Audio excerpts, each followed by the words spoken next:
Bonjour à tous et bienvenue sur notre podcast, aujourd'hui consacré à la constitution de son équipe projet SIRH. Pour répondre à cette question que tout le monde se pose, Céline Benetti, directeur au sein du pôle conseil du groupe HRPAS, va nous orienter. Céline, quels sont les grands principes pour composer cette équipe projet ? Bonjour Fabienne. Eh bien, lorsque vous réalisez un projet d'intégration SIRH, et plus particulièrement l'intégration d'un logiciel de paye, l'expérience montre qu'au final, la charge côté client est équivalente à la charge de l'intégrateur. Elle n'est donc pas anecdotique, il y a un réel enjeu à se poser la question de l'équipe à mobiliser pour la supporter. Il y a même en réalité 3 axes à évaluer. La charge de travail que nous venons d'évoquer, les compétences et expertises à mobiliser sur les différentes phases du projet, à savoir la conception, la recette, le pilotage, mais également les personnalités qui vont devoir cohabiter au sein de cette équipe. D'accord, donc si j'ai bien compris, construire une équipe projet, c'est évaluer qui est disponible au bon moment, avec les bonnes compétences et avec un état d'esprit compatible avec les autres membres de l'équipe. C'est un exercice d'alignement des planètes qui ne semble pas forcément très facile. Sans être la quadrature du cercle, c'est effectivement un exercice qui va nécessiter de se poser, d'évaluer ses ressources et les meilleures combinaisons possibles. Dans un premier temps, il s'agit de recenser les sachants, c'est-à-dire identifier qui connaît ce qui va être nécessaire durant les différentes phases du projet. Par exemple, pour un projet de mise en œuvre d'une solution paye, côté métier, cela revient à identifier les personnes qui maîtrisent votre réglementaire paye, mais surtout ses usages et ses exceptions pour être en mesure de les énoncer, de les expliciter à l'intégrateur. Un autre exemple côté DSI, ce sont les personnes qui ont une bonne vision de la cartographie du SIRH, notamment les interactions entre votre SI paye actuel et les autres outils pour bien maîtriser le sujet des interfaces. Ok, et que faire si nous identifions qu'il manque un profil nécessaire à la réalisation du projet ? Alors, il peut y avoir 2 types de carences fabiennes. La première, c'est l'absence des sachants qui sont nécessaires à la réalisation du projet. Et la deuxième, qui peut se cumuler avec la première, c'est le manque de disponibilité de ces sachants. Dans les 2 cas, vous pouvez évidemment faire appel à des ressources externes, des intérimaires ou des cabinets de conseil pour adresser vos besoins.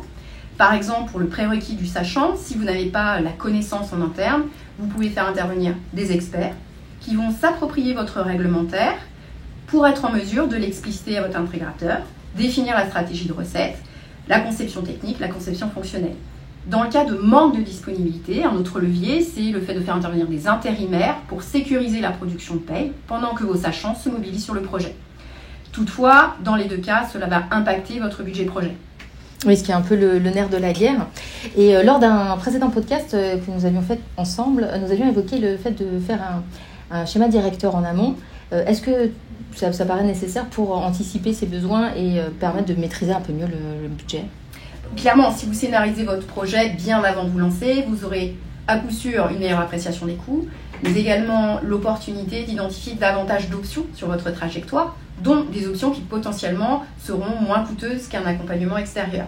Un levier, par exemple, pourrait être de repenser votre organisation, le temps du projet ou sur du plus long terme, avec des délégations de tâches, avec des mobilités internes ou du recrutement, des dépriorisations, des reports d'activités ou de projets qui sont moins stratégiques pour vous.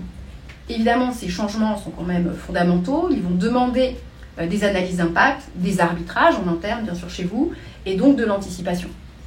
Ah, tout à fait. Et là, je voudrais revenir juste sur un point que tu avais évoqué au début du podcast. Comment adresser en fait le fait qu'il va y avoir peut-être des problèmes au sein de l'équipe et en tout cas, comment jauger les personnalités qui vont devoir cohabiter ensemble pendant tout ce projet ? Il faut s'interroger avec beaucoup de sincérité sur la compatibilité des membres de l'équipe entre eux. C'est aussi la capacité de cette équipe à pouvoir collaborer avec des tiers, donc avec des renforts externes, avec les équipes projet des intégrateurs.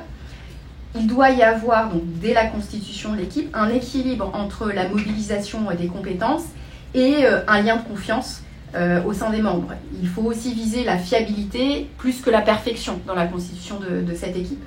Donc vouloir mettre un chef de projet du type un tueur qui va mater tout le monde, ou bien mettre en lead de domaine un expert qui a tout vu, tout fait et qui ne laissera pas la place aux autres membres, ça n'est pas forcément une bonne idée à moyen et long terme. Donc en conclusion, l'effort dans la durée, les coups durs sont toujours plus faciles à gérer à plusieurs. Il faut donc constituer une équipe avec des ressources qui ont des connaissances certes, mais qui sont surtout fiables, sans être parfaites. éviter les égos démesurés au sein des membres de l'équipe, car les succès comme les efforts sont des choses qui doivent se partager. Tout à fait, c'est une excellente conclusion. Eh bien écoute, j'espère que fort de tous ces conseils, nous allons pouvoir constituer une équipe de choc pour commencer un projet SIRH. Merci beaucoup Céline, merci à tout le monde et rendez-vous pour un prochain podcast. Merci Fabienne.